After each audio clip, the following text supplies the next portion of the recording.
नमस्कार दोस्तों, मैं हूं बेजुबान और आप सुन रहे हैं हॉरर कहानी, वो भी मेरी जुबानी। कहानी को शुरू करने से पहले, जैसा कि मैं आप लोगों से हमेशा कहता हूं, वैसे तो आप लोगों ने बहुत सी हॉरर कहानियां सुनी होंगी, लेकिन मुझे पूरी उम्मीद है कि आज की हमारी यह कहानी सुनकर आपको सच में डर का एहसास होने वाला है। बस मेरी आपसे इतनी गुजारिश है कि अगर आप इस कहानी को शुरू से लेकर आखिर तक पूरा सुनेंगे, तो आपको सच में बहुत ज्यादा मजा आने वाला है। साथ ही अगर आप पहली बार हमारे इस चैनल पर आए हैं, तो चैनल को अभी सब्सक्राइब कर लीजिए। ऐसा करने से हमारी और आपकी नजदीकियां बढ़ जाएंगी और आगे आने वाली डरावनी कहानियां और वीडियो आप तक आसानी से पहुंचती रहेंगी। तो ज्यादा समय न लेते हुए जल्दी से अपनी आज की डरावनी कहानी शुरू करते हैं। मेरा नाम पॉल है। मैं अमेरिका के ग्रेट स्मोकी माउंटेन्स के बीचों बीच फॉरेस्ट रेंजर हूँ। 30 साल इन जंगलों में निकाल दिए, लेकिन आज जो कहानी सुनाने जा रहा हूँ, वो एक ऐसी रात की है जिसके बाद से मैं कभी इस जंगल को हल्के में नहीं ले पाया। यह बात आज से लगभग 29 साल पहले की है। तब मैं नया रेंजर बना था। मुश्किल से 6-7 महीने हुए थे। जवान था, जिद्दी था और सच कहूँ तो मौत का कोई डर नहीं था। सर्दियों का मौसम था। इतनी भयानक बर्फबारी हो रही थी कि पूरा जंगल सफेद चादर में डूबा था। खतरे की वजह से जंगल कुछ समय के लिए पर्यटकों के लिए बंद कर दिया गया था, लेकिन फिर भी 3 टूरिस्ट चुपके से अंदर चले गए थे। उन्हें 2 दिन में लौटना था। 10 दिन बीत गए, कोई वापस नहीं आया। उनके परिवार ने रिपोर्ट की और पूरे जंगल में सर्च ऑपरेशन शुरू हुआ। उस दिन मुझे अकेले एक साइड वाले इलाके में भेजा गया, वो हिस्सा जहां आमतौर पर टूरिस्ट कम जाते थे। हवा ठंडी थी। बर्फ के ऊपर मेरे बूटों की चुर आवाज के अलावा आस पास कुछ नहीं सुनाई दे रहा था। जंगल ऊपर से जितना शांत दिखता है, अंदर से उतना ही भूखा होता है। लंबे लंबे पेड़ खामोश खड़े थे, जैसे किसी चीज का इंतजार कर रहे हों। आकाश धुंध से ढका था। रोशनी किसी तरह पेड़ों के बीच से रास्ता बना रही थी। थोड़ी दूर आगे गया तो पगडंडी 3 हिस्सों में बंट गई। पहला रास्ता मशहूर कैंपिंग साइट की तरफ जाता था, दूसरा नदी की तरफ और तीसरा घने अनजाने जंगल की तरफ। लापता लोगों के घर वालों ने कहा था कि इस बार वो कुछ नया ट्राई करने वाले थे, इसलिए मैं तीसरे रास्ते पर मुड़ गया। करीब 500 मीटर आगे बर्फ की सतह पर मुझे पैरों के निशान दिखे।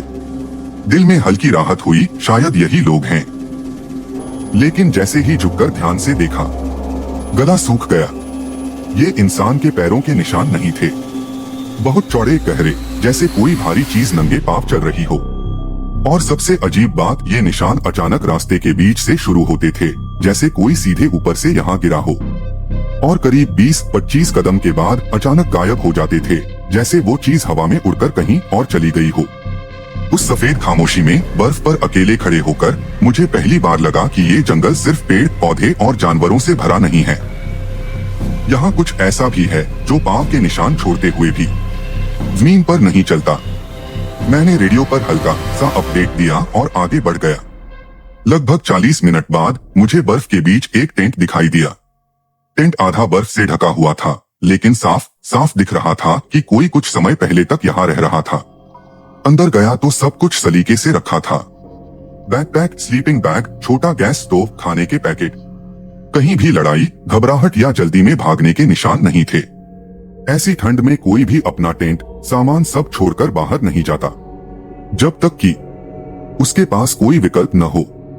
टेंट से बाहर निकलकर पीछे की तरफ गया तो बर्फ पर कुछ लाल लाल बूंदें दिखीं।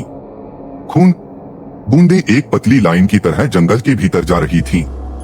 मेरे हाथ अपने आप गन पर चले गए। मैं धीरे धीरे उस निशान के पीछे चल पड़ा। कुछ ही दूरी पर खून बर्फ में गुम हो गया।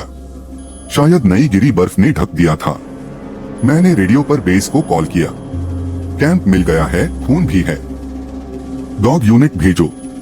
उधर से जवाब आया, कम से कम 1 घंटा लगेगा। अब मैं अकेला था, टेंट, बर्फ और यह घना शांत जंगल। हवा भी जैसे रुक गई थी। दूर कहीं कोई टहनी भी नहीं टूट रही थी। तभी किसी ने मेरा नाम पुकारा, पॉल। आवाज बहुत धीमी थी, लेकिन साफ थी, वैसी ही जैसी मेरी माँ की थी। माँ, जो 4 साल पहले मर चुकी थी। मेरी रीढ़ में बर्फ उतर गई। मैं घूमकर चारों तरफ देखने लगा। टेंट, पेड़, सफेद जमीन, कोई नहीं। लेकिन अब एहसास साफ था। मैं यहाँ अकेला नहीं हूँ। ऐसा लग रहा था जैसे हर पेड़ के पीछे कोई छिपकर मुझे देख रहा हो। ऊपर टहनियों पर बैठा हर कौआ, हर सूखी डाल, हर चट्टान की परछाई, सब मेरी ओर आंखें गड़ाए बैठे हों। जंगल अचानक बहुत छोटा लगने लगा, जैसे उसका पूरा वजन मेरे ऊपर झुक गया हो। करीब 1 घंटे बाद दूसरी टीम पहुंची। साथ में एक सर्च डॉग भी था। डॉग हैंडलर ने उसे टेंट के अंदर लेकर कैंपर्स के कपड़े सूंघाए और वो तुरंत खून की बूंदों की तरफ दौड़ पड़ा। उसके कदम तेज होते जा रहे थे, पूंछ सीधी, सिर नीचे, जैसे उसे साफ रास्ता मिल गया हो। लेकिन 2 मिनट बाद ही वो अचानक रुक गया। पूंछ टांगों के बीच, शरीर कांपता हुआ, आंखें चौड़ी। उसने पीछे की तरफ ऐसे देखा जैसे वहां कुछ ऐसा हो जिसे हम नहीं देख सकते। कितना भी खींचो वो आगे नहीं बढ़ा। हैंडलर के चेहरे पर भी डर साफ था। मैंने इसे कभी ऐसा नहीं देखा। आखिर तय हुआ कि हम 2 रेंजर आगे जाकर देखते हैं। मैं और मेरा साथी गन पकड़े धीरे धीरे आगे बढ़े। ज्यादा दूर नहीं जाना पड़ा, मुश्किल से 25-30 कदम। फिर वो नजर आए। तीनों हाइकर सफेद बर्फ पर सीधा लेटे हुए, ऐसे जैसे थके हों और आराम से सो गए हों। पर वो सो नहीं रहे थे, वो मर चुके थे। उनके शरीर पर कपड़े वैसे ही थे, जैकेट, ग्लव्स, जूते, सब सही सलामत। कोई खरोंच नहीं, कोई टूटा फूटा हिस्सा नहीं। लेकिन उनके चेहरे पर त्वचा ही नहीं थी। जैसे किसी ने बहुत ध्यान से, बहुत धैर्य के साथ पूरे चेहरे की खाल को एक ही टुकड़े में छीला हो। कोई कटाव नहीं, कोई गंदगी नहीं, बस लाल चमकता मांस। आंखें खुली हुई, लेकिन पलकों के बिना, होठों की जगह सिर्फ लाल रेखा। सबसे ज्यादा डरावनी बात ये थी कि उनके आस पास बर्फ पर एक बूंद भी खून नहीं था। जैसे ये सब काम कहीं और हुआ हो और फिर उन्हें उठाकर यहाँ सजाकर रख दिया गया हो। मेरे पैर वहीं जम गए। दिमाग मानने को तैयार नहीं था कि ये किसी इंसान का काम हो सकता है, और अगर नहीं तो फिर किसका। मैंने मन में भगवान को याद किया, फिर तुरंत ही महसूस हुआ, इस जंगल की सीमा के अंदर शायद भगवान नहीं आता। किसी तरह हिम्मत जुटाकर मैंने रेडियो पर बैकअप बुलाया। टीम आई, बॉडीज उठाकर ले जाई गई, कागजी जांच हुई, रिपोर्ट बनी। लेकिन सच क्या था, ये आज तक फाइलों में भी नहीं लिखा गया। उस रात हम बेस पर ही रुके। हर रेंजर का अपना कमरा था। दूसरे रेंजर घर चला गया, सिर्फ मैं एक और साथी बेस में रह गए। मैं बिस्तर पर लेटा था, लेकिन आंखें छत से चिपकी थीं। खिड़की के बाहर बर्फ अभी भी हल्के हल्के गिर रही थी। कमरे में सिर्फ हीटर की धीमी आवाज और मेरी सांसों की आवाज थी। धीरे धीरे खिड़की के शीशे पर बर्फ की पतली परत जमने लगी। फ्रॉस्ट के बीच मुझे अजीब अजीब पैटर्न दिख रहे थे, जैसे किसी ने ठंडी उंगली से कांच पर कुछ लिखने की कोशिश की हो। घुमावदार लाइनें, आधे अधूरे शब्द, जैसे कोई मुझे कुछ बताना चाहता हो। मैंने पलकें झपकाई, पैटर्न बदल गए।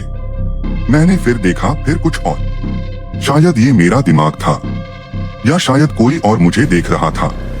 इसी तरह रात कट गई। सुबह जब आंख खुली, घड़ी में 7:42 हो रहे थे। दूसरा रेंजर बेस से निकल चुका था। बाहर पूरा परिसर खामोश था। मैं अभी बिस्तर से उठकर सिर्फ बैठा ही था कि टुक टुक दरवाजे पर हल्की सी दस्तक हुई। मैं चौंक गया। आज किसी की ड्यूटी नहीं थी, कोई आना भी नहीं चाहिए था। अंदर से ही पूछा, कौन है? बाहर से जवाब आया, मैं हूं, टॉम, वेस्ट स्टेशन से। टॉम नाम का रेंजर वेस्ट स्टेशन पर पोस्टेड था, जो यहां से लगभग 15 किलोमीटर दूर था। मैंने धीरे से दरवाजा खोला। सामने टॉम जैसा दिखने वाला एक आदमी खड़ा था। हाय पॉल, कैसे हो? वो हल्की मुस्कान के साथ बोला। चेहरा वही, बाल वही, दाढ़ी वही, लेकिन कुछ गड़बड़ था। उसकी यूनिफॉर्म उस पर ढीली लग रही थी, जैसे गलत साइज की हो। कॉलर के पास, कलाई के पास कपड़े और शरीर के बीच हल्का सा गैप, जैसे अंदर कुछ ठोस न हो। उसकी आंखें सीधी मेरी आंखों में नहीं टिक पा रही थीं, कभी बाएं, कभी दाएं, कभी छत की तरफ। वो अंदर आकर मेरे सामने कुर्सी पर बैठ गया। बोला, इस साल तो बर्फ ज्यादा गिर रही है ना? मैंने बेमन से कहा, मेरे लिए तो पहला साल है। उसकी हर हरकत थोड़ी अलग, थोड़ी स्लो, जैसे शरीर को चलाना उसके लिए नया सा हो, जैसे किसी ने अंदर से तार खींचकर हाथ पैर हिलाना सिखाया हो। मैंने कैजुअली पूछा, घर में सब कैसे हैं? तुम्हारी वाइफ कैसी है? वो बिना सोचे बोले जा रहा था। हाँ, सब अच्छे हैं। वाइफ भी बिल्कुल ठीक है। मेरे अंदर कुछ टूट गया। टॉम की शादी हुई ही नहीं थी। वो अकेला रहता था। अब बात साफ थी, ये टॉम नहीं था। जो भी ये था, उसने टॉम का चेहरा पहन रखा था, किसी मास्क की तरह, किसी खाल की तरह। दिल की धड़कन तेज हो गई, लेकिन चेहरे पर मैंने कुछ नहीं आने दिया। धीमे से बोला, टॉम तुम बैठो, मैं किचन से कुछ खाने को लेकर आता हूँ। मैं कमरे के अंदर गया, दरवाजा अंदर से लॉक कर दिया। हाथ कांप रहे थे, लेकिन मैंने जल्दी से पिस्तौल उठाई, रेडियो ऑन किया और वेस्ट स्टेशन कॉल लगाया। टॉम कहाँ है? उधर से जवाब आया, यही है, नाइट शिफ्ट करके अभी अभी सोया है। क्यों? मैंने कुछ नहीं कहा, बस हल्की सी ओके बोली और कॉल कट कर दिया। अब कोई शक नहीं था, बाहर जो बैठा था वो इस जंगल का ही कोई चेहरा था। मैंने बैकअप मांगा। 4-5 रेंजरों की टीम निकल पड़ी, लेकिन उन्हें यहाँ तक आने में करीब 1 घंटा लगना था।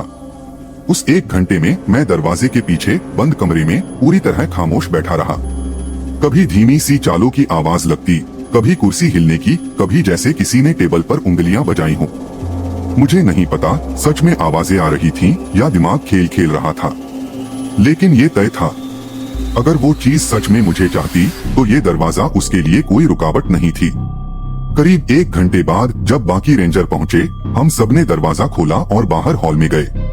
कुर्सी खाली थी, कमरा खाली था, बर्फ पर कोई गीले पैरों के निशान नहीं, दरवाजा बाहर से बंद भी नहीं हुआ था, जैसे वो कभी आया ही नहीं। सबने मुझसे पूछा क्या हुआ था, बैकअप क्यों बुलाया? मैंने बस इतना कहा, मुझे लगा कोई जंगली जानवर बेस के पास घूम रहा है। शायद मैं ओवररिएक्ट कर गया। वो हंस दिए, नया रेंजर था, डर तो लगेगा ही, लेकिन मैं जानता था जंगल में उस दिन कोई जानवर नहीं था। उस दिन के उजाले में मैंने इस जंगल का एक चेहरा देखा था, जो इंसान की आवाज में बोल सकता है, तुम्हारे किसी अपने जैसा दिख सकता है, और शायद तुम्हारी खाल भी पहन सकता है। आज भी जब भी मैं पेट्रोल पर निकलता हूँ, हर पेड़, हर परछाई, हर हल्की सी आवाज पर ध्यान देता हूँ, क्योंकि इस शांत सफेद जंगल में कभी कभी वो चीजें भी चलती हैं जिनके पांव जमीन पर नहीं पड़ते।